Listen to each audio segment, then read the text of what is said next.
What's up, everybody? If you want to join the greatest online Star Wars community, the Fandom Menace, make sure you hit that subscribe button before today's video starts, so you don't miss out on any updates and you're always the first to know when our newest videos go live.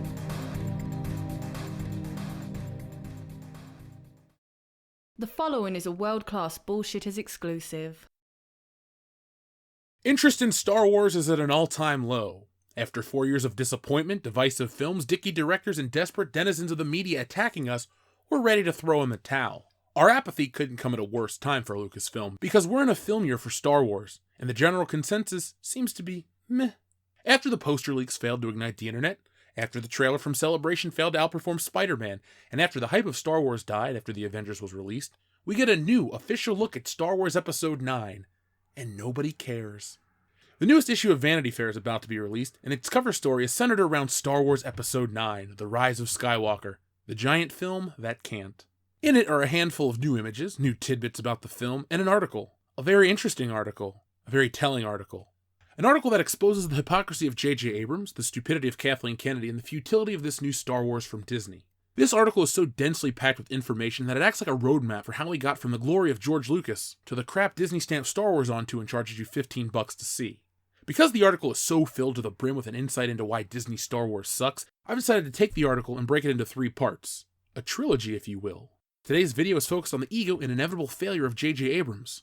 Part 2 focuses on Kathleen Kennedy, her hypocrisy and stupidity, and the final part focuses on the film itself and the dark future for Star Wars post-Episode 9. So sit back, relax, and enjoy the Star Wars Trilogy, Bullshit Edition. Now before we start, make sure you hit the subscribe button so you don't miss out on the other 2 parts, and give us a thumbs up so we know you're dissatisfied with Disney Star Wars the same way we are. Now, on with the show. J.J. Abrams is a hack, pure and simple. He's been called the modern-day Spielberg by a lot of people, but I think those people are confused. The only similarities between J.J. Abrams and Steven Spielberg are the things J.J. steals from him and calls an homage. The latest issue of Vanity Fair gave us an insight into the self-important mind of J.J. Abrams in regard to Star Wars, and I gotta tell you, it's exactly as I thought. Now moving forward, I'm going to be giving you information from 2 sources, the Vanity Fair article, and a summary found on boundingintocomics.com. Both will be linked in the description below. But the Bounding Into Comics article is superior because it cuts the filler and the verbal fellatio performed by the writer, all while giving you complete context for the quotes. Let's take a look at the insanity that was spouted by J.J. Abrams this time. J.J. Abrams on Star Wars, The Rise of Skywalker. Fuck it, I'm going to do the thing that feels right. Director J.J. Abrams recently revealed his approach to directing the upcoming Star Wars The Rise of Skywalker film. Abrams discussed his approach with Vanity Fair and made it clear that it was different from his approach on Star Wars The Force Awakens, which he previously directed. He explains, "Working on 9, I find myself approaching it slightly differently, which is to say on 7 I felt beholden to Star Wars in a way that was interesting. I was doing what to the best of my ability I felt Star Wars should be." Abrams then details his approach to The Rise of Skywalker. "It felt slightly more renegade, it felt slightly more like, fuck it. I'm gonna go and do the thing that feels right because it does, not because it adheres to something." Abrams then points to who he sees this new trilogy is for. This trilogy is about the younger generation, this new generation having to deal with all the debt that has come before. He continues, "And I think the sins of the father and its wisdom and the accomplishments of those who did great things, but it's also who commit atrocities, and the idea of this group is up against the unspeakable evils. And are they prepared? Are they ready? What have they learned from before? It's less about grandeur, it's less about restoring an old age, it's about preserving a sense of freedom and not being one of the oppressed." Alright, so the dude clearly doesn't get Star Wars, especially with that debt quote. Like seriously, is this an analogy for student loan debt? JJ, if that's the case, get Disney to pay off all the private loans and make a good film. I'm getting a bit ahead of myself, so let's look at each quote individually. "Working on 9, I found myself approaching it slightly differently, which is to say on 7 I felt beholden to Star Wars in a way that was interesting. I was doing what to the best of my ability I felt Star Wars should be." Beholden to Star Wars? JJ flat out ripped off A New Hope. I may have said that once or twice. Who knows? But what I take from this quote is an admission of guilt. When JJ is beholden to something, or trying to capture the spirit of something, he straight up copies. If this was college, his ass would have been expelled, but this is Hollywood and it made money, so good job. I'm not alone in my New Hope Force Awakens belief either. The Vanity Fair article in question here has a quote which they wouldn't dare print in 2015. "At first blush, Abrams' debut Star Wars film, The Force Awakens, looked like an elaborate homage to the original. Just like A New Hope, there's a young Force-sensitive person on a poor desert planet. That's Rey, played by Daisy Ridley, who finds a droid with a secret message that's vital to the rebellion. Or wait, sorry, that's the Resistance now. There's a villain in a black mask, just like Darth Vader, Except it's his grandson, Kylo Ren, nee Ben Solo, son of Han Solo and Leia. Kylo has a planet-killing weapon much like the Death Star, but way bigger, which becomes the target of a desperate attack by the Resistance X-Wings. There's even a bar full of aliens. So yeah, he definitely ripped it off, big time.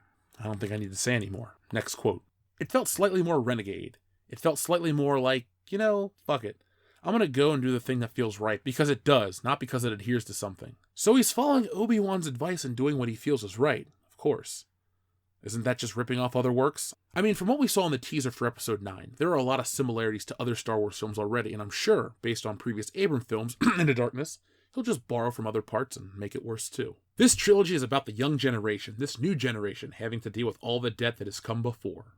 Now, my joke from earlier aside, this is JJ's most interesting, yet asinine quote.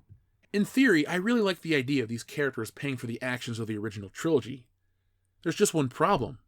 This wasn't addressed in the previous two films. No matter your stance on the sequel trilogy, and if you're on this channel, I sort of have an idea, you can't deny the fact that this Star Wars trilogy is a disjointed mess. JJ's first outing, The Force Awakens, just served as a vehicle for nostalgia, to sell you Han, Luke, and Leia one last time, and basically redo A New Hope.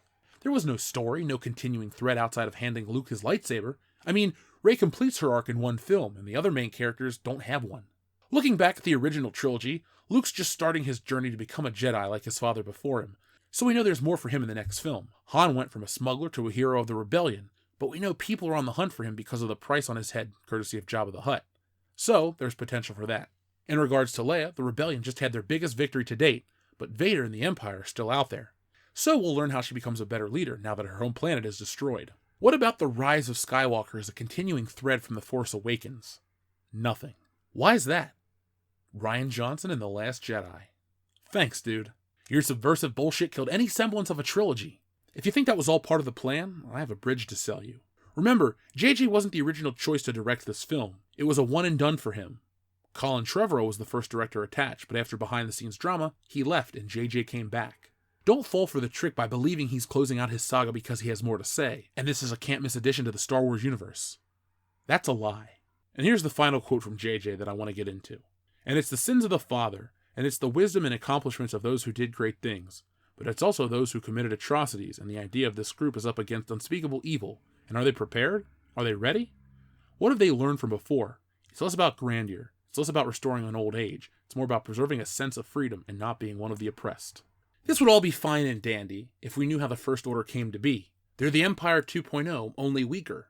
This new trilogy suffers from a lack of credible villains. I know JJ is trying to sell us on the bad guys here, but when they start out The Last Jedi with your mama jokes and the bad guys fall for it, why would we be scared? They start out okay in The Force Awakens, but then Kylo Ren throws a tantrum and all fear evaporates. He's just a child in a man's body. Man baby, if you will. Look, we all know that JJ and Disney took the easy way to give us the Empire again, but the Empire was beaten. The main objective of the original trilogy was completed. Then we get to The Force Awakens and it's back to square one, with no explanation in the films. Only to evoke the feeling of familiarity with Star Wars, without the true understanding of the material. You know, JJ, that's great storytelling, and I cannot wait for your film. By the way, folks, that's a lie. If Rian Johnson failed to understand everything about Luke Skywalker's character, then J.J. Abrams is equally guilty for his lack of understanding with what makes Star Wars work as a whole. They can tell us they film on location, but that alone isn't Star Wars. This is what J.J. Abrams thinks Star Wars is, and I'm quoting from Vanity Fair. Abrams also insisted on keeping the analog aesthetic of the original trilogy.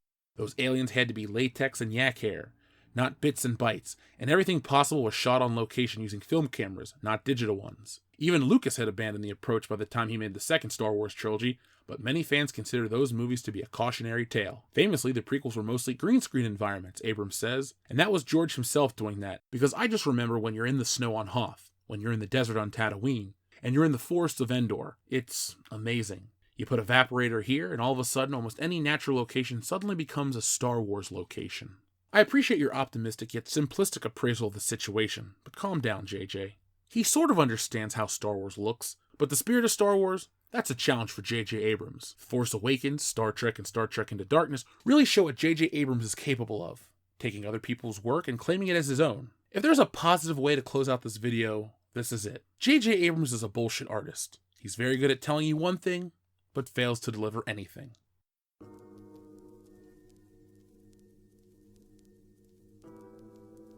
So this is it for part 1.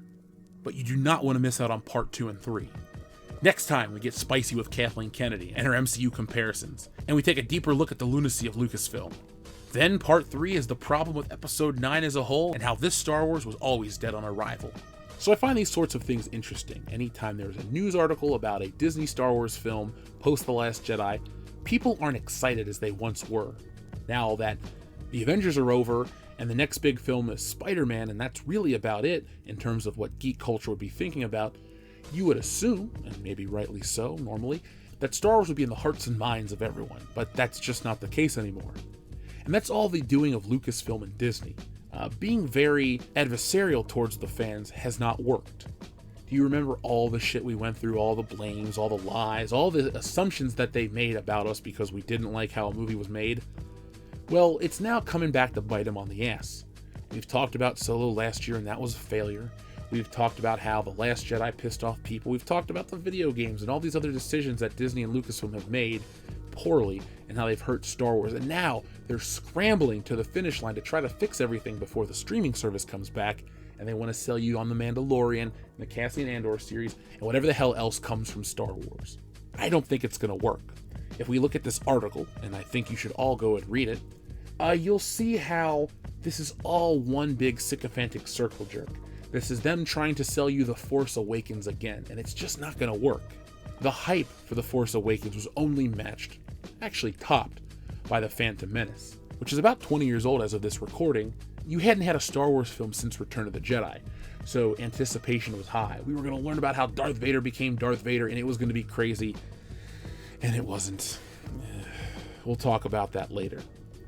But in terms of this film, The Force Awakens, everyone was excited to see Han, Luke, and Leia. They were excited for the fact that there were no more prequels. This wasn't George Lucas. This was a whole new brave direction for Star Wars. And at first it worked. They duped everybody. But now we're in an era where people are just ready for Star Wars to be over. And how do they respond to that? Well, they're going to take a break. Just kidding. This is Disney. They can't wait. There's going to be 3 more Star Wars films. And guess what? The guys from Game of Thrones are attached. They're the hottest property in Hollywood right now, aren't they? No. That's the answer. But these articles just go to show you how pompous and how conceited these people are. It's funny. They want to get on social media. They want to attack fans. They want to act like they're better than us. But in reality, they're not. They're very shallow people with very basic understandings of how and why things work the way they do. When we get to part 3, we're going to talk about the fairy tale nature and the political aspect of Star Wars and why it worked in 1977, why it can work today, and why it doesn't work because of Kathleen Kennedy, basically. But that's part 2, which is coming, well, next week. So, as I'm trying to leave this video, I want you guys to be aware of all the things that are coming next, because this article is probably the biggest piece of Star Wars news to come out in almost a calendar year, and I'd say it's a can't miss. So go ahead, read the article, go to Bounding Into Comics, and make sure you're subscribed to here so you do not miss out on the next parts of the Star Wars Trilogy Bullshit Edition. If you enjoyed this video, make sure you give it a thumbs up and share it all over social media. That is the biggest thing you can do to help the Fandom Menace. Thumbs up and share the content. Why? Because what it does is it tells YouTube that you like it, and YouTube will boost it. They will help put the Fandom Menace to the top where it belongs. So get involved with the community, hang out, join our Facebook page. It's a lot of fun. And make sure that you spread the word of the Fandom Menace. And it's not just me, there are tons of other great channels like Geeks+Gamers, Comic Artist Pro Secrets, Nerdrotic, Doomcock, and a lot more out there. That Star Wars Girl, Jesse Milestone of Mindless Entertainment, that are all part of the Fandom Menace. And what we do is we analyze entertainment and pop culture, we break it down and pick apart the stupidity, the things that they try to sell you while giving you an inferior product. And that's not what we're about. We want to bring back the fun, the greatness to Star Wars, and all these other properties. If you're fed up with the bullshit of Doctor Who or Game of Thrones or Star Wars or Star Trek or comic books or anything that years ago you would have been made fun of for liking, but now because of the Big Bang Theory, people think are cool and you're tired of watching them be bastardized, well then this is the place for you.